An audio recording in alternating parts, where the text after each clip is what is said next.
Boa tarde a todos, tudo bem? Como estamos aí de sexta-feira? Friday, it's time. Sexta é dia, né?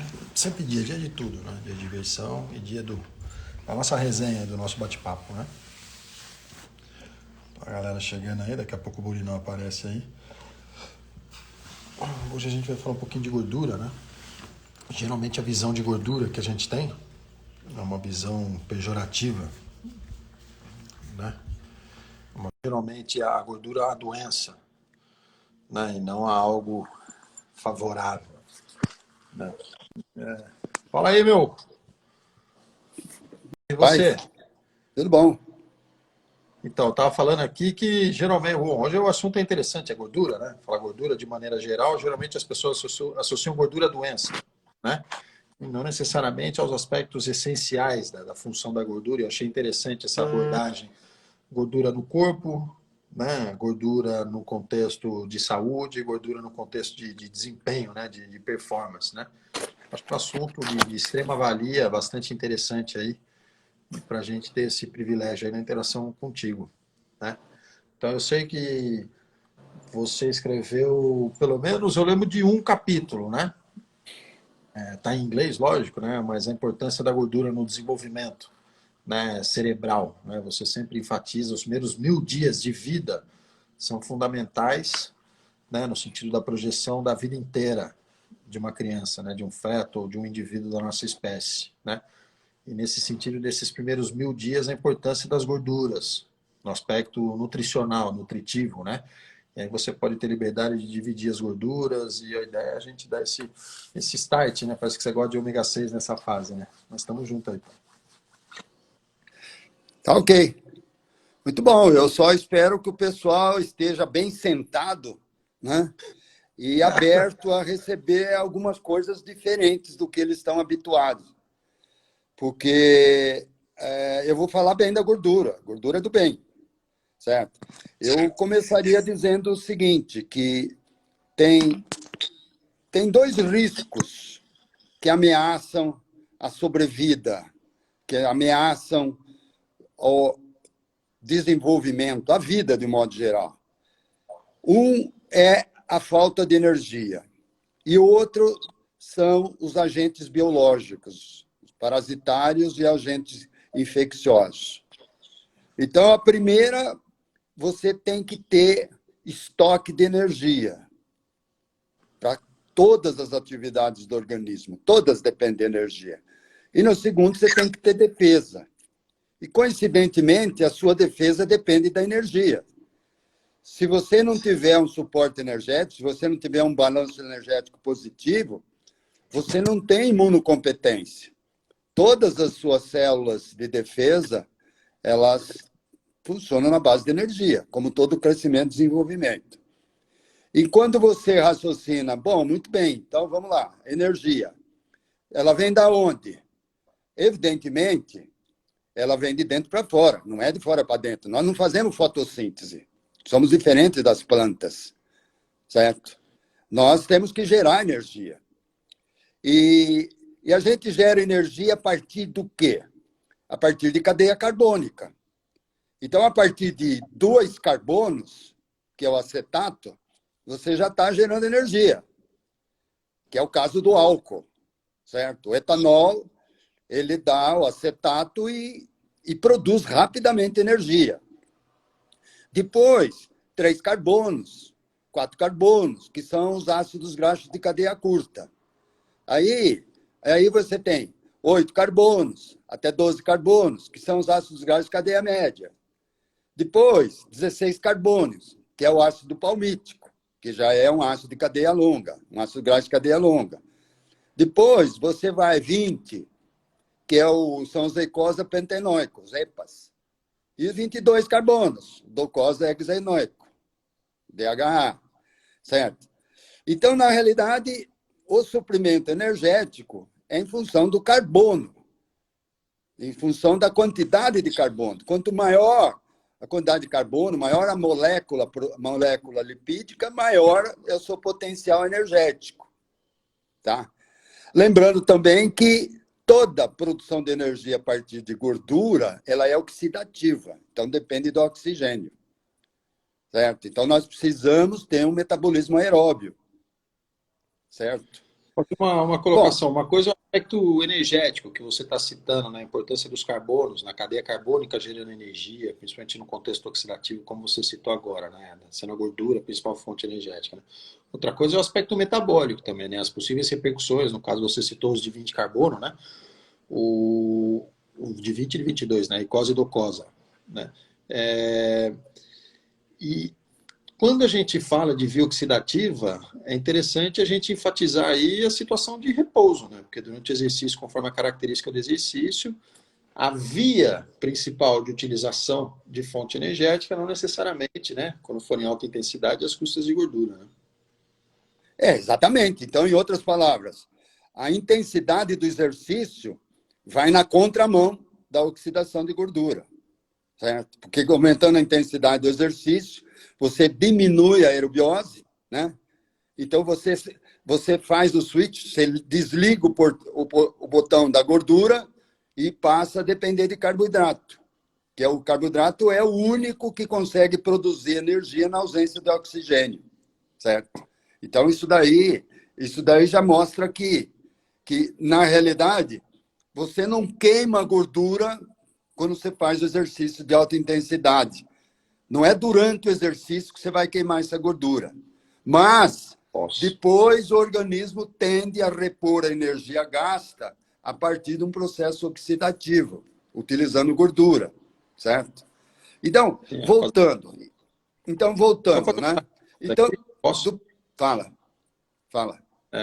Você citou, então, a relação inversa entre a intensidade e a gordura como fonte energética, né? Quanto maior a intensidade, a tendência é ter menor contribuição do oxigênio no metabolismo, e vamos falar de nível muscular, aí a tendência é você utilizar outras fontes que não a de gordura, né? A gente falou do glicogênio muscular, né? A base de carboidrato, e no É, caso de, desculpa, de depressão de carboidrato, a gliconeogênese, né? sim, Você sim. acaba querendo utilizar É, fontes proteicas, né? Mas, se você quer fazer exercício para queimar gordura, você tem que trabalhar em torno de 60% do VO2 máximo, certo? Não adianta exagerar. Para menos, você gasta também, mas gasta menos. Bom, então veja bem, isso, se nós precisamos de carbono para energia, e nós precisamos de energia para a vida, certo? Nós temos que. De que maneira essa energia vem? Na forma de gordura. Quer dizer, cada grama de gordura te dá 9,1 calorias. O dobro de carboidrato e proteína. Então, a natureza já nos colocou assim. Quer dizer, energia é dependente de gordura. Então, o seu organismo, o nosso organismo, ele vai fazer sempre o possível para ter o gasto energético a partir dos carbonos da gordura, certo? Então, de que maneira nossa arquitetura metabólica foi montada? De que maneira que o nosso genoma energético foi estabelecido? Ele foi orquestrado numa época que não existia alimentação farta. O jejum era frequente, certo? Então, isso daí criou para a gente um genoma economizador de energia, no caso de gordura, e carboidrato também, certo? Então, nós temos um genoma economizador de gordura, economizador de cadeia carbônica. Por que de economizador de cadeia carbônica? Porque a única maneira que nós temos para depositar carbono em grande quantidade é na forma de tecido adiposo. Você não consegue ter um depósito proteico. A proteína, ela é sintetizada, é formada a partir dos aminoácidos de acordo com a necessidade de um mRNA. Ela tem que ter uma função. E ao mesmo o carboidrato. A quantidade de glicogênio que nós dispomos é muito pequena, certo? É mais ou menos 2% de alguns tecidos do corpo. Então, mal ultrapassa no homem 70 quilos 1.200 calorias. Por isso que nós temos alta dependência de carboidrato da dieta, cerca de 250 a 300 gramas. porque o nosso estoque é pequeno. Mas mesmo sendo pequeno, nós temos uma grande estocagem de glicogênio no fígado, que é o que mantém a glicemia numa situação de privação dietética de curto prazo, que nós já falamos no passado, e também glicogênio muscular. Então, a concentração deles no tecido é a mesma, mas pelo fato de você ter uma maior quantidade de músculo, a quantidade de glicogênio que você tem no corpo é maior, certo? Bom, células fundamentais, como, por exemplo, a hemácia, ela não tem glicogênio. Ela não tem possibilidade de reserva. Então, ela depende da glicemia. Então, quando você não tem glicogênio, depende do sangue. E quando você não dá o carboidrato na dieta, a glicemia sanguínea ela é mantida do glicogênio hepático e da neoglicogênese hepática e renal, em maior quantidade da hepática, certo? Então, sobre a ótica do carboidrato, nós somos muito mais dependentes do que do meio ambiente, nós somos muito mais dependentes da dieta, do ponto de vista do carboidrato, do que somos de proteína e gordura. Agora, veja bem, nós temos possibilidade de estocar gordura, sempre que houver um balanço calórico positivo. E de que maneira? Tecido adiposo. Então, o que significa obesidade? Significa balanço calórico positivo. O genoma nosso é economizador de cadeia carbônica. Então, se você tem um balanço positivo, ele vai estocar carbono. Que jeito? Como gordura. E aí, quando estoca gordura, nós temos dois aspectos interessantes. Primeiro, só tem um tecido capaz de estocar gordura. Sabe qual é? Tecido adiposo. Bom, tá. Porque você tem tecido a adiposo. esteatose hepática, então, né? Tecido adiposo. Então, fisiologicamente, você estoca energia, isto é, estoca gordura no tecido adiposo. Certo?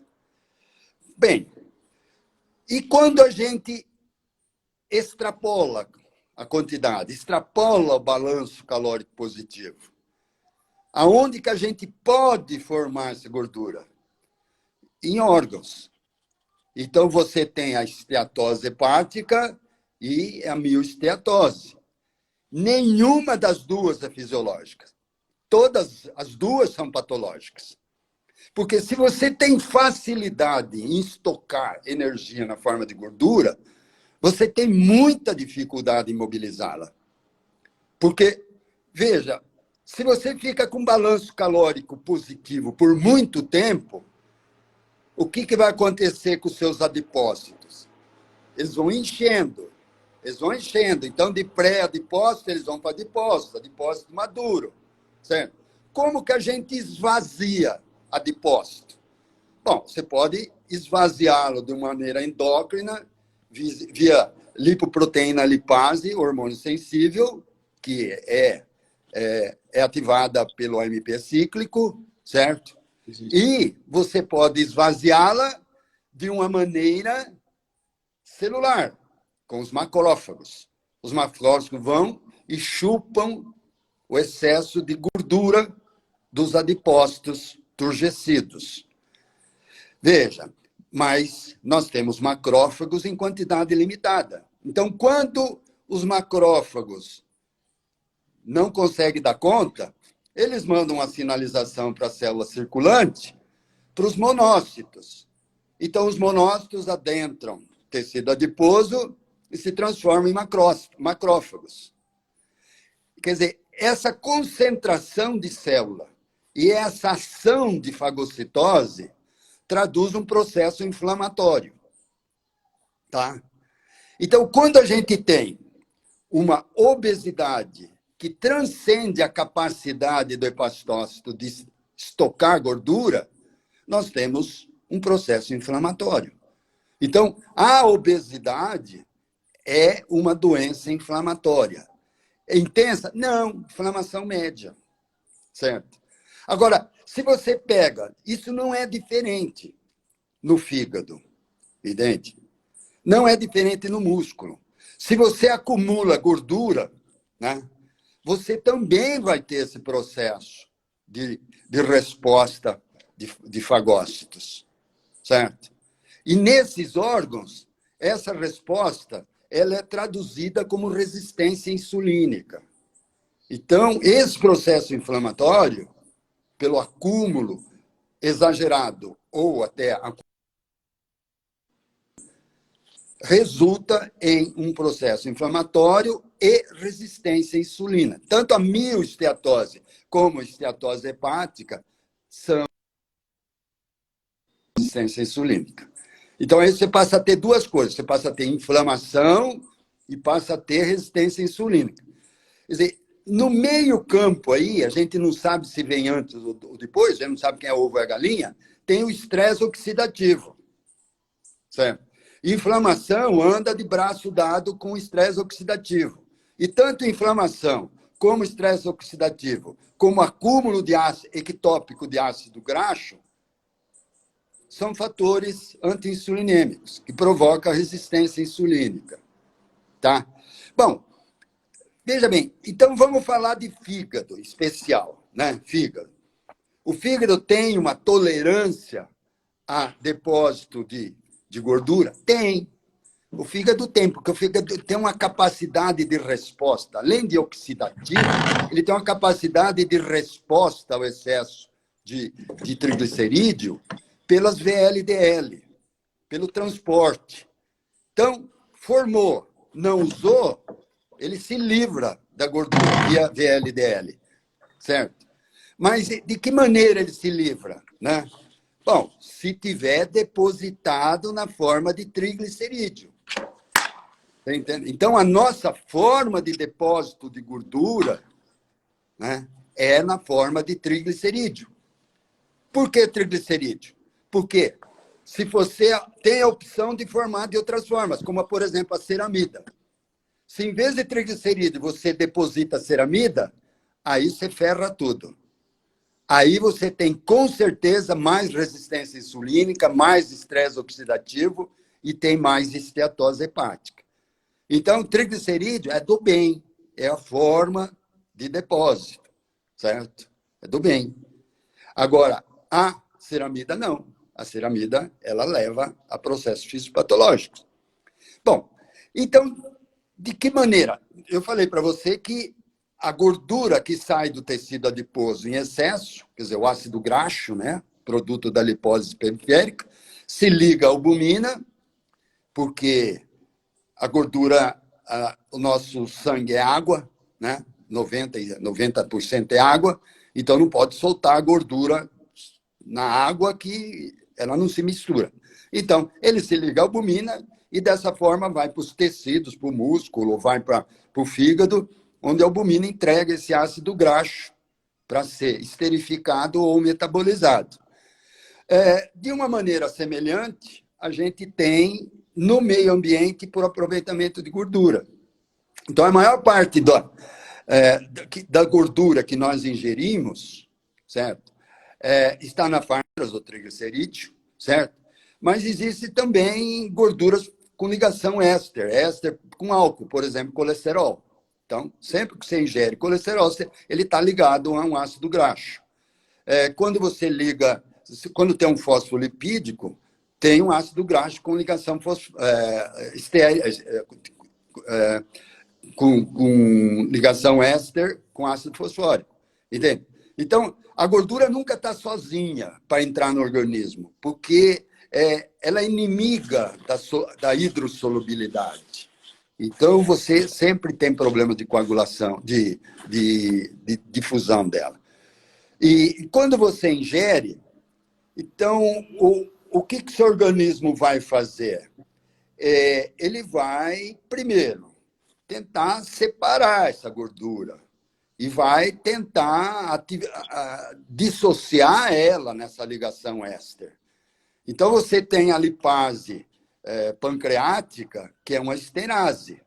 Então, se você pega a maior parte das suas gorduras estão na forma de triglicerídeos. Triglicerídeos são triésteres do glicerol, que é um álcool. Então, você tem 3 ácidos graxos ligados à molécula do glicerol, certo? Em cada um das hidroxilas. Então, essa lipase, ela vai separar esses ácidos graxos do core, do glicerol, certo? Só que é o seguinte, se você coloca 2 gotas de gordura numa superfície de um copo d'água, você vai sentir o seguinte, que elas não vão se separar, elas vão se unir. Então, esse é o problema na luz intestinal. Como separar os ácidos graxos que foram hidrolisados nos triglicerídeos? É aí que entram os ácidos biliares, certo? Então, separou a lipase, separou o ácido graxo, entra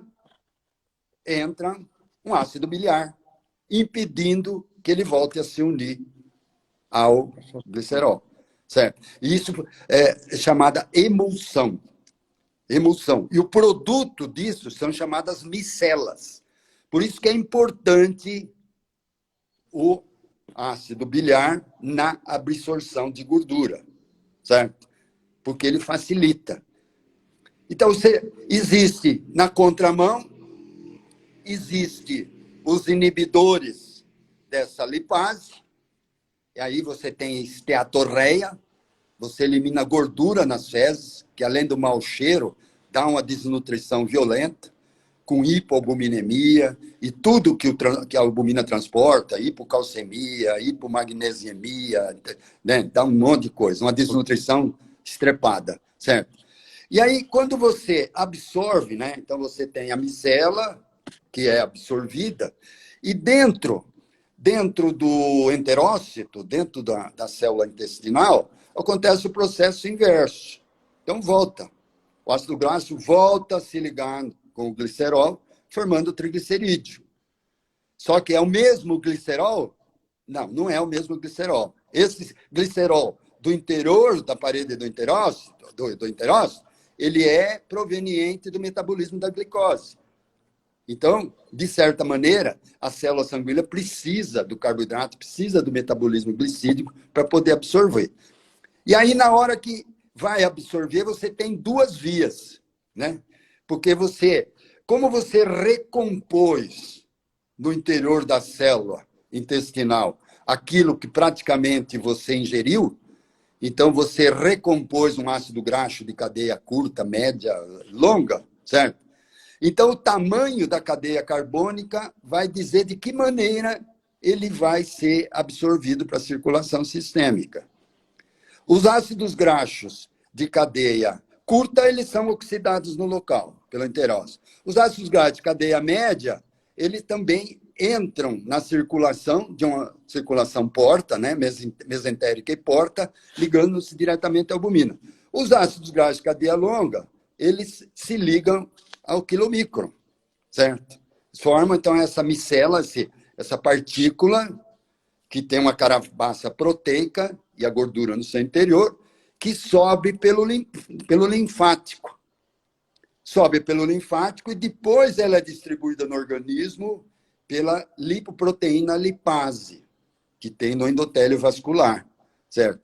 Então, esse quilomicron, a limpeza dele, quer dizer, se você vai quantificar o triglicerídeo do sangue logo depois da refeição, você tá dimensionando, você tá quantificando o quilomicron. É o triglicerídeo do quilomicron. Agora, se você esperar 1h30, 2 horas depois da refeição, aí todo o quilomicron já foi esvaziado, o triglicerídeo já foi empacotado onde precisava, o excesso veio para o fígado pegou esse excesso, mais aquilo que ele recebeu do tecido adiposo periférico, mais aquilo que ele faz na lipogênese, ele compactou tudo isso em uma partícula chamada VLDL, que ele devolve para a circulação. Então, a VLDL, ela entrega os triglicerídeos no mesma rota até mais maior, mais ampla, porque ela não vai pelo linfático, do que o quilomicron, tá? E essa remoção do triglicerídeo, tanto pelo quilomicron como VLDL, ela é dependente da insulina, dependente da heparina, certo? Então, são fatores que promovem o clearance do triglicerídeo. Diga. Então, você falou que a gordura, quando depositada, tem um componente inflamatório de intensidade baixa e média, e isso está mais do que evidente. Não, quando ela é depositada fora do tecido adiposo. Isso, você tem um componente pró-inflamatório. Paralelamente, dentro desse mecanismo, né, a gente está discutindo um pouquinho a fisiologia, né, da digestão, da absorção da gordura, uma das formas, né, de absorção, ou as formas de absorção. A partir de que momento existe a associação do LDL colesterol, e não do VLDL colesterol, do LDL colesterol como um componente pró-inflamatório, e isso sendo o principal fator de risco para processo aterogênico, para doença arterial da coronária, doença arterial coronariana? Olha, na realidade, o processo de aterogênese, ele não é quantitativo, ele é qualitativo, certo? Então você tem, por exemplo, a VLDL, quando ela sai do fígado e ela tem a remoção dos seus triglicerídeos inicialmente, o que sobra a seguir, né, é LDL. E a remoção do LDL para digamos, da VLDL remanescente, né? Então, VLDL remanescente que depois se transforma em LDL.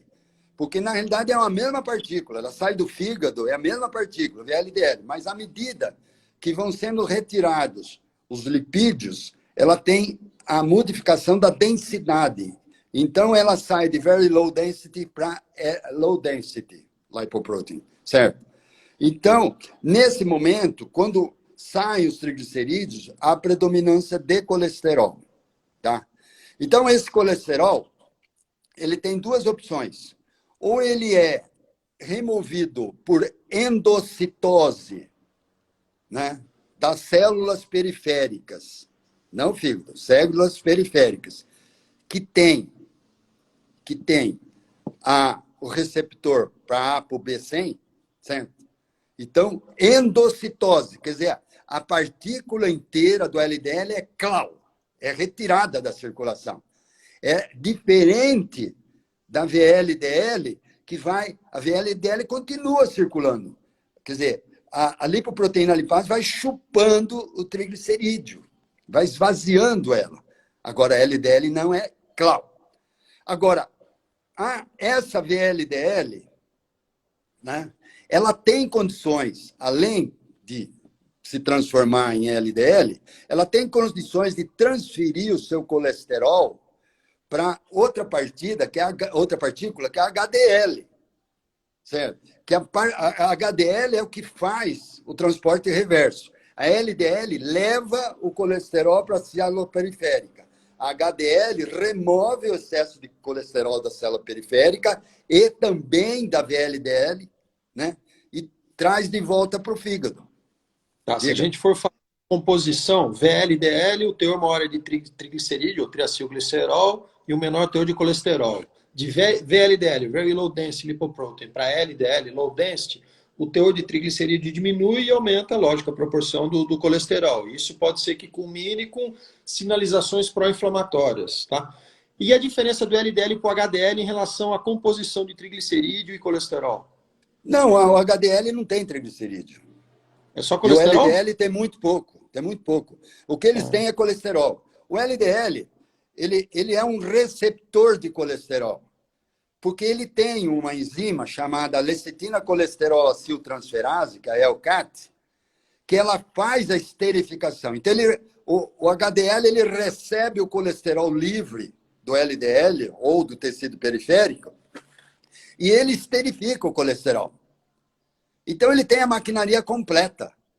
E ele esterificando o colesterol, fica muito mais fácil dele entregar o colesterol para as células ou também devolver para o fígado, né? No fígado, a gente tem a 7-alfa-hidroxilase, que decompõe o colesterol em ácido biliar. Então, tudo que o organismo não precisou de colesterol, ou que estava em excesso, volta para o fígado dar um destino, que é o ácido biliar que a gente precisa. Por isso que quanto mais gordura você come, mais gordura você absorve. Por quê? O excesso de colesterol é transformado em ácido biliar. E o ácido biliar facilita a absorção da gordura de longa cadeia carbônica. Tá. O que mais? O que eu acho interessante nesse mecanismo de transporte reverso, né, é muito importante a evidência do HDL, que a gente descreve clinicamente como o colesterol bom, né, exatamente associado a esse processo aí, na verdade, da reversibilidade, né? Provavelmente do processo aterogênico. E ele é muito eclético, o HDL. Então, ele sai no intestino numa forma de HDL nascente, quer dizer, vazio, e à medida que ele vai recebendo colesterol, é como a célula adiposa. Ela vai recebendo cadeia carbônica e vai depositando na forma de gordura. Chega um momento, a célula adiposa está cheia, certo? Então, ela depende dos outros para aliviar ela. Ou senão ela estoura. E se ela estourar, acelera o processo de inflamação. Então, quando ela enche, né? Seria como o HDL enche, ele recorre àquele sistema de eliminar gordura. O HDL ele tem essa autonomia, porque ele tem a enzima que esterifica. Então, ele esterificando o colesterol que ele recebe, que é um colesterol livre, certo? Ele tem capacidade de receber mais. E quando ele esterifica o colesterol, as células periféricas têm mais condições de receber, porque ele tem um intercâmbio muito grande, né, com a VLDL remanescente e o LDL, entende? Então, na nossa circulação, nós temos essa troca. Você tem de mais, passa para quem tem de menos. Quem tem de menos, recebe de quem tem de mais. De tal forma que o suprimento de colesterol para as nossas células é garantido, certo? Então, é muito difícil você abaixar colesterolemia sem agir na célula. Por isso que entram as estatinas. Porque a estatina, ela bloqueia a HMG-CoA redutase, que é hidroximetilglutaril com enzima A redutase. Bloqueando essa enzima, a célula não produz colesterol. Então, a imagem que a célula manda para fora é que ela que precisa de colesterol. Então, ela aumenta a endocitose da ApoB100 e retira colesterol da circulação. Em outras palavras, diminui a colesterolemia. Então, esse é o princípio da estatina. Ele provoca uma deficiência de colesterol intracelular. Passa a depender mais do sangue. Diga.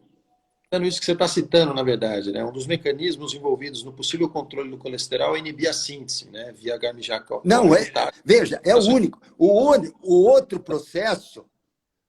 processo é você aumentar a produção de ácido biliar. Então, se você bloqueia a síntese, você diminui a formação.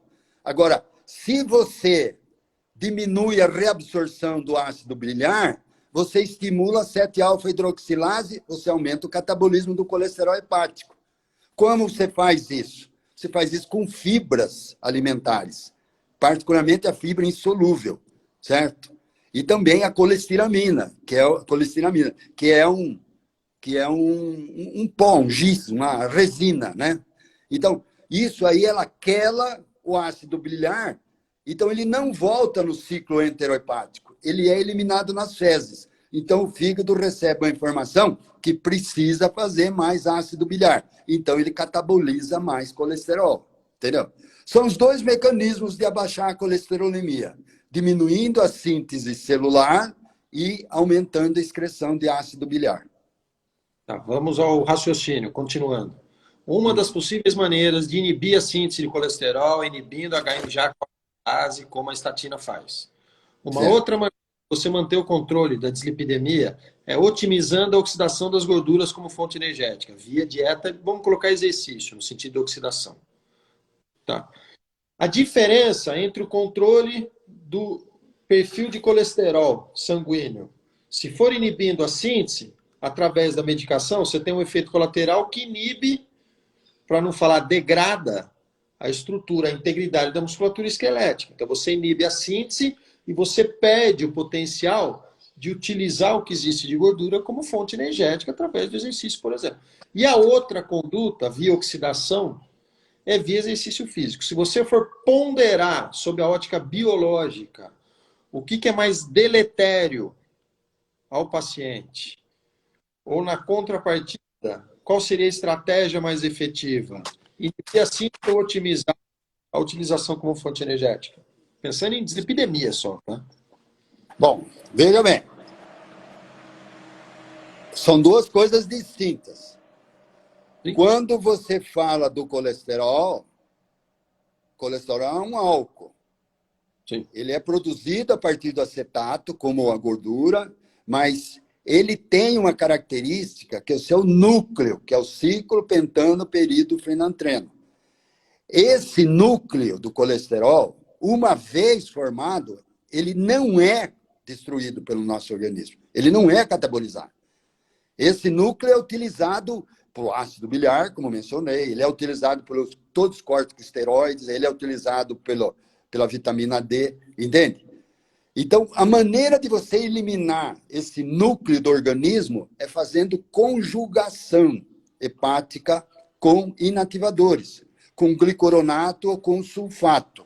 Então, você inativa ele, solubiliza ele, aí ele é eliminado na urina, na forma de conjugados, ou eliminado pela bile, certo? Então, esse é o colesterol.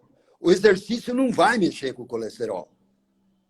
Entende? O exercício vai mexer com o éster do colesterol, que é o ácido graxo. Então, o ácido graxo do colesterol, uma vez livre, ele tem o mesmo comportamento do ácido graxo do triglicerídeo. Entendeu? Esse vai para a energia. Tá? Partindo do pressuposto que a diferença do VLDL para o LDL é o teor de triglicerídeo e que o exercício físico está associado à oxidação de ácido graxo, ou seja, via exercício físico você tem uma tendência a direcionar de VLDL para LDL colesterol. Sim, sim. E o LDL colesterol é mais aterogênico do que o VLDL colesterol. Veja, eu volto a insistir. A aterogênese não é um componente quantitativo de colesterol. A aterogênese vai depender da maneira com que o LDL interage com o estresse oxidativo, a maneira que ela vai ser glicada ou interagir com a hemoglobina glicada, a albumina glicada. Quer dizer, tendo estresse oxidativo, você oxida a LDL. A LDL oxidada, ela é retirada pelo endotélio com mais rapidez. E quando você retira do sangue a LDL oxidada, você forma no subendotélio as células espumosas, ou as células esponjosas. Essas sim são aterogêneas, porque essas células esponjosas, fruto da LDL oxidada, elas vão estimular a fibrogênese, a colagenogênese, então vai fibrosar a subíntima ali, subendotélio, e vai espessar a parede, diminuindo a luz do vaso. E com o tempo, né? Então você tem o fibrosamento, diminuindo a luz, você tem alteração hemodinâmica no local, e com o tempo você vai fibrosar e calcificar esse ateroma, formando uma placa de ateroma. Veja, não é quantitativo, não é quanto mais colesterol você tem mais aterosclerose. É uma interação, é o mesmo raciocínio que faz o seguinte: nem todo mundo que tem ácido úrico tem artrite gotosa. Por quê? Tem um componente que é a resposta inflamatória. Assim também, a aterosclerose é uma resposta inflamatória do endotélio à LDL oxidada.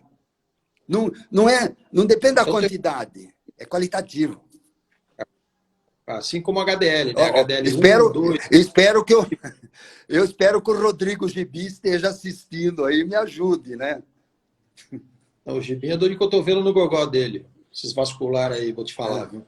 Então é o seguinte, ó, então é. provavelmente dentro do raciocínio, né, sobre os subtipos, né, de LDL, as ApoB, isso justifica, conforme o perfil lipídico que você analisa, às vezes vem ApoA, ApoB associada exatamente ao aspecto qualitativo do LDL colesterol. Assim como também tem o HDL, o aspecto qualitativo, HDL 1, 2, 3, né, isso acaba sendo bastante interessante.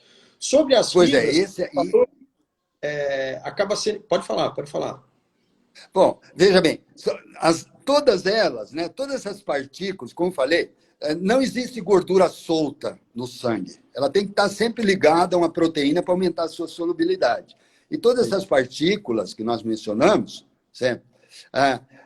Por exemplo, tanto o quilomicron como as VLDL têm a ApoC, certo? De apolipoproteína. A LDL tem ApoB. E HDL, ApoA. Certo? Então, aí tem componente genético também.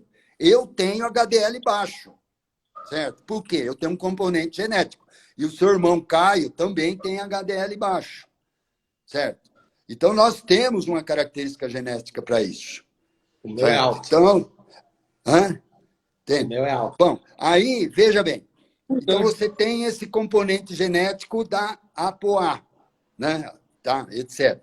Agora, tem também quando você tem o que a gente estava falando, né? O que a gente estava falando do Não, eu exercício e entrar no assunto fibras agora, porque na verdade o que a gente está citando, eu falei que o exercício físico você tira o ácido graxo. Então, teoricamente, de VLDL, tirando o teor de ácido graxo, vai eliminar o colesterol e aí vai projetar para a molécula de LDL. E é lógico que quanto mais fisicamente ativo você for, menor vai ser a concentração do triglicerídeo nesse LDL. Aí você vai direcionar para o perfil oxidado ou não, e aí você entrou no aspecto qualitativo. Uma outra coisa que você citou que é de extrema valia, e a gente está falando de controle de dislipidemia, então entre estatina e exercício, eu chamo o truco para o exercício, né? Eu acho que estatina é um desserviço, né? Eu acho que, na verdade, existem inúmeros fatores de riscos para a doença arterial coronariana, obesidade, diabetes, dislipidemia, hipertensão, tabagismo, estresse, histórico familiar, sedentarismo, né? De 8 fatores de riscos estáticos, né? Muitas vezes você pode ter condutas no sentido favorável ao todo, à integridade da saúde. Não, às vezes, controlar o colesterol através de uma estatina e você começa a degradar, ou às vezes ter repercussões deletérias na estrutura muscular. Uma outra possível abordagem diz respeito aos aspectos das abordagens nutricionais. Né? Você citou as fibras. Tem as fibras solúveis e insolúveis. As fibras insolúveis, no sentido de gerar uma malha na mucosa intestinal e ter o efeito adsortivo, né? Que isso favorece, inibindo a absorção das gorduras de maneira geral. E existe também a efetividade das gorduras solúveis, né? Que decorrente do processo de fermentação, você forma ácidos graxos, né? Geralmente propionato, né? Ácido propiônico, e esse também atua inibindo HMG-CoA redutase, né? Ou seja, existem dados na literatura da gente controlar o nível de colesterol via dieta e exercício, né? sim, sim, sim, mas veja bem, isso aí, se você disser assim, não, mas eu tenho um colesterol de 250, eu tenho um colesterol de 300, 350, você vai para a dieta, você vai para as fibras, e como eu falei, as fibras elas quelam os ácidos graxos e dão essa imagem para o fígado, que o fígado tem que produzir mais ácido graxo, então ele tem que catabolizar colesterol. Então dá para dar uma redução. Mas, de repente, se você está aí com hipercolesterolemia familiar, né? Você está aí com colesterolemia de 800, 900, 1.200, certo? Aí você tem que recorrer. Aí a dieta não vai resolver, certo? Não vai resolver. Você tem que recorrer aos fármacos, certo? Mesmo a É, colesteramina não vai resolver. o da dieta que eu estou Agora, o que está citando aqui, acontecendo é o seguinte, né? Nessa ânsia de prescrever as estatinas, o sujeito, às vezes, nem tem colesterol alto, ele só é hipertenso. Então, já vai no pacote. Já vai no pacote, né? Então, é bloqueador do cálcio, é o diurético e a estatina, entendeu? Então, isso daí, eu acho que é desonestidade. Né? Porque a estatina, como você falou, ela dá miosite. ela dá dor muscular, ela tira as pessoas do exercício físico, e o exercício físico é muito melhor do que esse pacote que dão aí. Porque exercício físico, por si só, já normaliza a pressão arterial, normaliza a glicemia, já normaliza o intestino, já faz tudo isso. Coisa que essa medicação só atrapalha. Isso é interessante, né? A gente sempre tá ponderando possíveis fatores de riscos, né? Eu acho que, na verdade, a ideia é essa, né? Quando eu citei o aspecto nutricional, não no sentido de restringir a ingestão de gordura, que acaba sendo muitas vezes uma situação limitada, né? As pessoas falam, não, você está comendo muita gordura, né? Você vê pelo perfil lipídico, né? Que é constituído, no contexto de análise clínica, a gente faz colesterol total, o HDL colesterol, o triacilglicerol, o nível, né? Triglicerídeo, e o LDL geralmente é calculado, né? Tem duas fórmulas, a mais clássica na década de 70, a fórmula de Friedewald, né? LDL colesterol é igual ao colesterol total menos HDL mais VLDL. O VLDL é o triglicerídeo dividido por 5. Né? Então, o que eu venho observando nos indivíduos fisicamente ativos, e aí vamos falar atletas, sejam entusiastas, recreacionais ou até de alto rendimento, esses indivíduos eles têm o colesterol total elevado, geralmente às custas de um HDL colesterol elevado, né? Por ter um fator ideal, seja maior que 40 no sexo masculino, maior que 50 no sexo feminino. É muito comum em indivíduos fisicamente ativos o HDL colesterol de 70. Então, se você for projetar para essa fórmula, uma vez que os indivíduos eles são bem oxidativos, né? Independente de ser durante o exercício, baixa intensidade oxida bastante gordura, ou alta intensidade durante o exercício não oxida gordura, mas sim no pós-exercício, esses indivíduos apresentam um nível de triacilglicerol baixo, por serem extremamente oxidativos. Então, você vai ter uma situação onde o indivíduo fisicamente ativo ele tem o HDL alto e o triglicerídeo baixo. E se você colocar na fórmula, a tendência é o LDL colesterol vai dar maior que 130, se a gente for mais ponderado, ou se for seguir a linha da cardiologia, no sentido de melhor controle do LDL como fator de risco, né, para evento cardiovascular, a meta é LDL menor que 100. Então, daqui a pouco a gente começa a pegar indivíduos fisicamente ativos e acaba fazendo parte de 10 a 20% do que eu tenho na rotina lá no nosso centro, o indivíduo tomando estatina. Você pega um cara que é triatleta e, de repente, o colesterol total dele não abaixa e algum colega clínico, de maneira equivocada, está falando que ele tem que fazer dieta e exercício. O cara está em quase overtraining. O padrão nutricional do cara é totalmente deficitário no sentido de aporte energético. Ele tem um déficit energético relativo à alta demanda que ele tem, conforme a característica dos exercícios do dia a dia dele. E ainda assim, sugerem condutas mais restritivas. E, paralelamente, uma medicação que depleta, e vamos citar aqui, integridade muscular. Ele falou da miosina, né?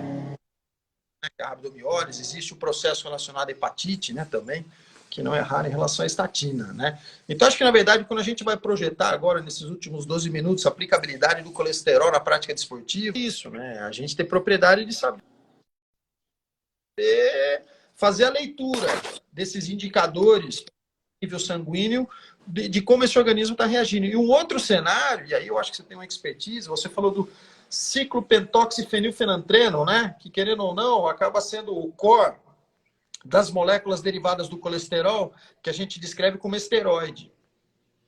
Testosterona é um esteroide, é uma molécula derivada do colesterol. Estrógeno Bom, é um pois esteroide. é. Então, veja bem. Eu acho que ficou claro que o colesterol que existe para a gente, ele está ligado a uma forma éster com ácido graxo. Por isso que ele é considerado gordura, mas ele é um álcool, certo? E quando o ácido graxo segue um caminho diferente do colesterol, certo? E quando você faz o exercício, então você desvia esse ciclo pentano plenantreno, certo? Você desvia a rota dele. Você vai para os hormônios anabólicos. Você vai. Então, você mexe muito com a suprarrenal, você mexe muito com gônadas, certo? E aí vem o aspecto. No aspecto masculino, você aumenta a testosterona, certo? E no aspecto feminino, você bloqueia uma série de hormônios femininos, certo? Então, a mulher atleta, ela tem amenorreia ou dismenorreia, porque ela perde aquele equilíbrio. do ciclo pentano período fenantreno, via hormonal, certo? Então, em outras palavras, a atividade física, o esforço físico é prioritário à procriação, certo? Então, veja bem, a mulher tem que decidir se ela quer procriar ou quer ser um atleta de ponta. Não adianta querer fazer as duas coisas, certo? No caso masculino, se você quiser exercício de alta intensidade, você aumenta a testosterona. Se você fizer testosterona, você abaixa a HDL. E se você abaixar a HDL, você tem uma menor atividade anti-inflamatória e uma menor atividade antioxidante do HDL. Certo? Sim. E, no caso do HDL, você tem uma relação direta dele com a massa muscular. Entendeu? Isso que eu estou falando é estatístico, epidemiológico. Não me pergunte por quê. O que o HDL tem a ver com massa muscular, eu não sei. Mas estou falando, os nossos estudos mostram essa correlação negativa. E se você pegar, por exemplo, a mulher, né? Ela tem testosterona baixa, ela tem HDL alta, certo? Mas na menopausa, né? Ela começa a produzir testosterona, então cai a HDL da mulher, certo? Então, isso aí tem que obedecer, tem que respeitar. Não, olha, você tem HDL baixo, né? Você tem HDL baixo, então você tem que fazer exercício para aumentar HDL. Não é o exercício que aumenta HDL. O que aumenta HDL é você comer gordura, você comer gordura saturada. Entende? Então, essa é a ideia. Certo? Então, eu vejo com preocupação quando as pessoas analisam um indicador isolado. Eu acho que você tem que analisar um conjunto de indicadores. Como você falou, se você quiser avaliar LDL, você não pode deixar de avaliar triglicerídeo, certo? E triglicerídeo, certo? Ele tem muito a ver com balanço calórico e com a ingestão de carboidrato, particularmente carboidrato simples. Então, você não vai dar o fibrato lá, né? O fibrato diretamente. Você tem que ver as outras coisas. Entende? Vamos falar, a gente trata pessoas e não exames, né? Que é o que eu estava falando Não, dos mas fatores. não é isso que a gente observa na realidade. Não é isso. Concordo. Eu acho o seguinte, agora no sentido de projeção final, são 7 minutos, né? Dentro do processo heterogênico, na sua opinião, você citou o aspecto ativo, isso é acadêmico, né? Isso eu acho que não tem nem o que discutir. Mas dentro da sua opinião, o que é mais deletério, pensando na evolução do processo da doença cardiovascular? A gordura ou o carboidrato? E aí vamos falar do carboidrato refinado. Não, na realidade, nenhum dos dois, né? Porque tudo que é natural, tudo que a gente está convivendo há milhões de anos, faz mal, né? Então, você tem que ver aí o que é processado, o que é o açúcar simples e o que é a gordura manufaturada, certo? Ambos são nocivos. Tudo que é processado exige mais do organismo. O que é natural exige menos, porque nós estamos já habituados a isso. Tá? Agora, a nossa natureza, como falei, o nosso código genético economizador, ele foi moldado para a falta de alimento. Nós não temos ainda uma infraestrutura para o excesso de nutrientes. Entende? Então, o resultado do excesso calórico está aí, obesidade. E grande parte dessas doenças, como gota, como aterosclerose, como doença autoimune, acompanham a hiperalimentação. Se você pegar na África, por exemplo, que é um representante, né, da desnutrição atual, grande parte dessas doenças não existem, certo? Então, na realidade, a gente peca pelo excesso. E todos os excessos levam a todos os excessos. O nosso organismo ainda não foi. Veja, a gente não conseguiu ainda conviver com oxigênio. Você imagina, o oxigênio entrou na vida da gente há milhões de anos. A gente ainda não tem um sistema antioxidante efetivo, certo? Diferente das plantas. As plantas têm a clorofila. Nós não temos nada. A gente tem um monte de coisa lá como antioxidante que funciona um pouquinho, mas a maior parte do nosso estresse oxidativo que provoca a doença e que mata, envelhece e mata, certo? São pela falta de antioxidantes. E os antioxidantes que faltam para a gente são esses exógenos que a gente consegue do alimento. Porque o que a gente consegue de antioxidante endógenos, né, que são as enzimas e os produtos como a glutationa, a gente tem, muito bom. Mas falta a vitamina, os tocoferóis, falta o beta-caroteno, falta enfim, vitamina C, certo? Então, a gente não desaprendeu a comer. A gente vai para o processado, vai para o sabor, né, prazer do sabor, e esquece da qualidade alimentar, que é o originário dos produtos integrais. Então, eu acho que esse aí é o ensinamento que tem que passar para o atleta. Poxa, o pessoal ganhava a Olimpíada comendo figo seco, caramba, e bebendo vinho, né? Isso é verdade. A ideia é não atrapalhar o atleta, né? Eu acho que antes de mais nada, não, Exatamente. entrou a Ele comer e dormir, comer e dormir. falamos de atleta, entrou a Glorinha, atleta do UFC, que vai sair na mão agora aí na próxima luta. E é isso mesmo, Glorinha. A ideia é não ouvir muito o que evolução aí do desempenho, né? Eu acho que esse é o raciocínio, né, pai? O que às vezes as pessoas esquecem é de contextualizar as informações e a ciência, né? O que a gente vem observando é uma superficialização de assuntos de extrema importância, de extrema valia, para acrescentar o raciocínio, aplicar o raciocínio desse atendimento que a gente presta, dessa interação com o indivíduo, com o atleta, seja recreacional do alto rendimento, né? Isso eu acho que é uma coisa nobre, né?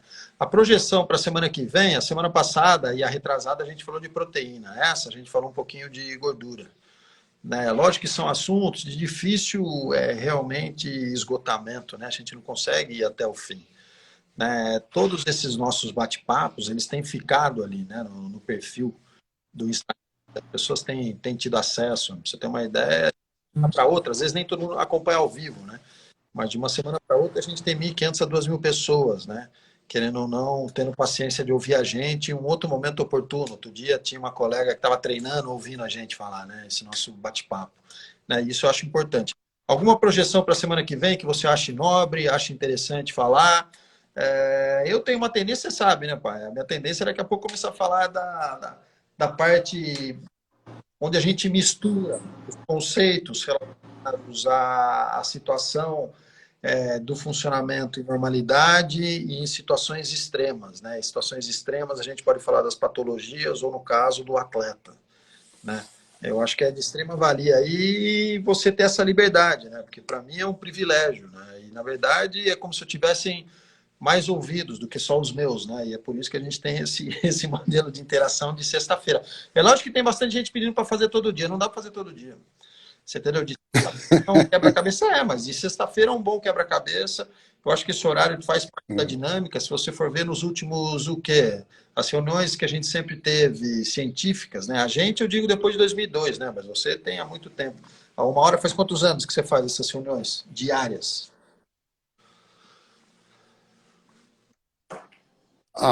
Desde 96.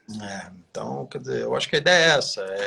Ter um abstract do bate-papo da semana e projetar na sexta-feira, né? E esse é um privilégio aí. Tem alguma coisa em especial que você queira falar? Eu gosto de falar de água, de hidratação e principalmente dos desfechos desfavoráveis, da falta e do excesso, né? Eu acho que bastante gente... Eu acho importante, porque no caso da energia, como eu falei, né? Energia é fundamental. Energia é fundamental. E, conjuntamente com a energia, a hidratação é fundamental. Então, eu acho que daria para colocar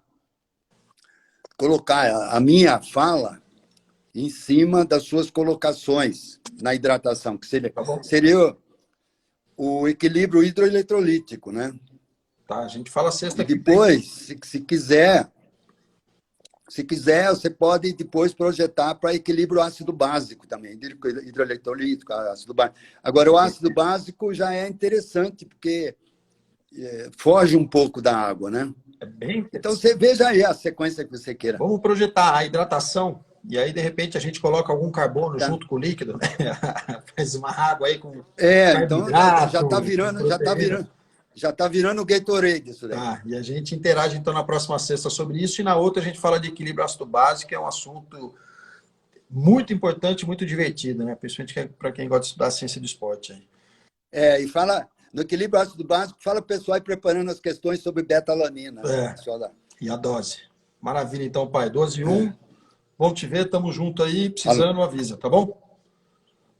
Tá bom, tá ok. Conversamos depois, então. Valeu, pai. Se cuida aí, até mais. Um abraço. Valeu. Tá, obrigado a todos aí.